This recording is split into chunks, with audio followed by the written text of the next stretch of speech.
नमस्कार दोस्तों, मैं महेंद्र वर्मा अपने YouTube channel target with Mahendra में आप सभी लोगों का हार्दिक स्वागत करता हूं। दोस्तों, हम लोग बहुत खुशनसीब हैं कि हमारा जन्म आज़ाद भारत में हुआ है। आज हम किसी भी काम को कर सकते हैं, कहीं भी घूम सकते हैं, यहाँ तक कि अपनी मांगों को भी सरकार से मांग सकते हैं। लेकिन ब्रिटिश काल में ऐसा नहीं था। हमारे किसानों से ज़बरदस्ती गेहूं और चावल की जगह कपास और नील की खेती कराई जाती थी। मजदूरों से फैक्ट्रियों में 16-16 घंटे काम कराए जाते थे। बदले में बहुत कम वेतन दिया जाता था। हमारे देश के बहन बेटियों का घर से बाहर निकलना मुश्किल था और हमारे देश की दुर्दशा को देखकर कुछ क्रांतिकारी नेताओं ने ताकत के बल पर इन फिरंगियों को देश से बाहर करने का निश्चय किया और इसी में एक नाम आता है अशफाक उल्लाह खां साहब का। अपने इसी बात को लेकर के वो पंडित राम प्रसाद बिस्मिल जी के पास पहुंचते हैं और कहते हैं कि सर, हमको भी अपने ग्रुप में शामिल कर लीजिए। अशफाक उल्लाह खां बड़े दुबले पतले थे, अतः पंडित जी ने कहा कि नहीं, हम आपको अपने ग्रुप में शामिल नहीं कर सकते। तुम्हें देख के ऐसा लगता है कि तुम युद्ध के मैदान में जाओगे तो ज़रूर, लेकिन वहाँ से तुम जिंदा नहीं आओगे, तुम्हारी लाश ही वापस आएगी। ऐसा जब अशफाक भाई ने सुना तो उनको क्रोध आ गया। उन्होंने जेब से सिगरेट की डिबिया निकाली और 10 मिनट में 10 सिगरेट पी डाला। पंडित जी ने कहा कि यार, ये मेरा घर है, कोई कूड़ादान थोड़ी है कि तुम फेंके जा रहे हो, साफ कौन करेगा। इस पे अशफाक भाई ने कहा कि मुझे बड़ा दर्द हुआ आपकी इस बात से। मैं भी अपने देश के लिए कुछ करना चाहता था, अपने देश की जनता के लिए कुछ करना चाहता था और आपने हमारे सारे सपनों पर पानी फेर दिया। पंडित जी ने कहा, आप तो नाराज़ हो गए, मैं तो यूं ही मजाक कर रहा था। हम आपको अपने ग्रुप में शामिल करते हैं। इस कागज़ पर दस्तखत करिए और कल से काम पर आ जाना। तो ऐसे थे अशफाक उल्लाह खां, जिन्होंने अपने देश के लिए अपने प्राणों का बलिदान दे दिया। क्वेश्चन पूछा जाता है कि भारत के स्वतंत्रता संग्राम की वेदी पर चढ़ने वाला पहला मुसलमान युवक कौन था? तो आंसर होगा अशफाक उल्लाह खां। अगर ये पूछ लिया कि भारतीय स्वतंत्रता संग्राम की वेदी पर चढ़ने वाले पहले हिंदू क्रांतिकारी कौन थे, तो मंगल पांडे। क्वेश्चन ये पूछ लिया कि भारतीय स्वतंत्रता संग्राम की वेदी पर चढ़ने वाले सबसे कम उम्र के क्रांतिकारी, तो खुदीराम बोस। दोस्तों, आज़ाद का नाम तो हर कोई जानता है। ब्रिटिश काल में उनके ऊपर 50,000 का इनाम था और जब ब्रिटिश सेना ने उनका पीछा किया तो जाकर के एक बुढ़िया के घर में छिप गए। अंग्रेज़ों ने बुढ़िया के घर को चारों तरफ से घेर लिया और उस महिला से पूछा कि क्या यहाँ पर चंद्रशेखर आज़ाद आए हैं? बुढ़िया ने कहा, नहीं माई बाप, यहाँ तो कोई नहीं आया है, यहाँ मैं हूँ और मेरी बेटी है। अंग्रेज़ों ने कहा, सच बताना, क्योंकि अगर तुम सच बताओगी तो हम तुम्हें 50,000 रुपये देंगे और अगर तुमने झूठ बोला तो हम तुम्हें गोली मार देंगे। उस महिला ने कहा कि गोली मारना हो तो मारिए, डराते किसे हैं, लेकिन सच्चाई यही है कि आज़ाद यहाँ पर नहीं है। और अंग्रेज वहाँ से वापस चले गए, जबकि आज़ाद वहीं पर थे। आज़ाद ने बाद में उस महिला से पूछा कि माँ, मैं तो तुम्हारे ही घर में था, फिर भी तुमने झूठ क्यों बोला?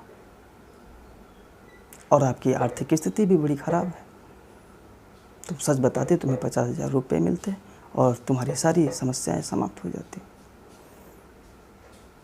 बुढ़िया ने कहा, बेटे, तुम्हारे जैसे सपूत बेटे के लिए हम 50,000 तो क्या 50 लाख भी कुर्बान करते हैं। आज़ाद ने सोचा कि शायद ये बुढ़िया पुराने ख्यालों की है, भावनाओं में बह गई हो। उन्होंने उसकी लड़की से पूछा कि बहन, तुमको तो सच बताना चाहिए था, तुम्हारी शादी नहीं हो रही है पैसे की वजह से, और अगर तुम सच बताती तो तुम्हें 50,000 रुपये मिलते।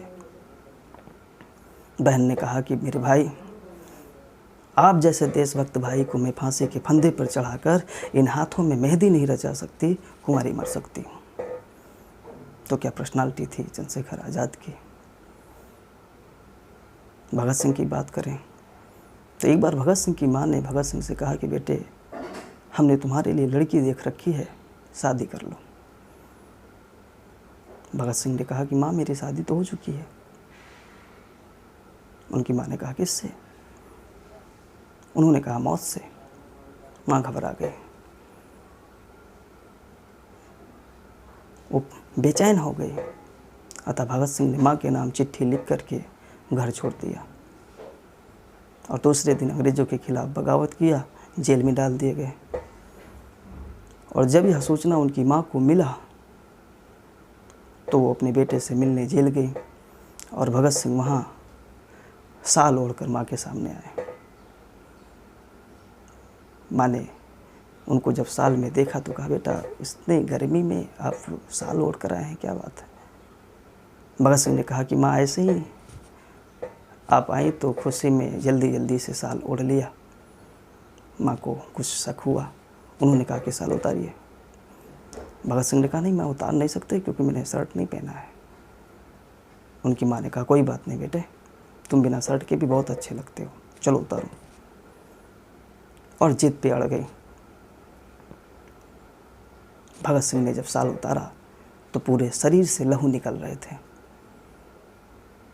उस लहू को देखकर उनकी माँ की आंखों में आंसू आ गया।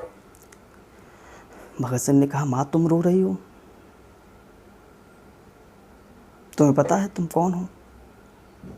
तुम भगत सिंह की माँ हो, तुम एक शेर की माँ हो, तुम एक शेरनी हो। और शेरनी की आंखों में कभी आंसू नहीं होते हैं, अंगारे होते हैं। मगर माँ तो माँ होती है, चाहे वह शेर की माँ शेरनी हो या किसी और की माँ कोई और। वो घर जाती हैं, भगत सिंह के पिताजी से कहते हैं कि मेरे बेटे को छुड़ा लीजिए। भगत सिंह के पिताजी ने कहा, कोई फ़ायदा नहीं है, वो कल फिर बगावत करेगा, फिर जेल में जाएगा। का एक बार छुड़ा लीजिए, फिर हम उसको मना लेंगे, कुछ नहीं करेगा वो। उनके पिताजी ने उनको जेल से छुड़ाया। भगत सिंह घर आए और पिताजी के खिलाफ ही बगावत कर दिया। उन्होंने कहा कि पिताजी, जो लोग मेरे साथ जेल में बंद हैं उनकी भी माँ है, उनके भी पिता हैं, उनका भी पूरा परिवार है। और अगर भगवान ना करे कि उन्हें कुछ हो गया तो उनका जिम्मेदार कौन होगा, आप कि मैं?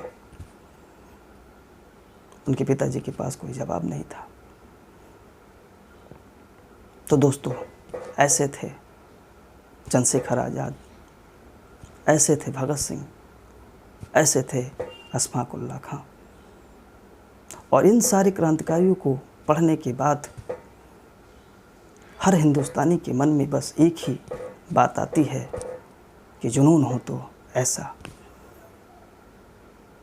तो ये था दोस्तों मेरा आज का वीडियो। आशा करता हूँ कि यह वीडियो आपको अच्छी लगी होगी। मिलते हैं नेक्स्ट वीडियो पर। Thank you so much.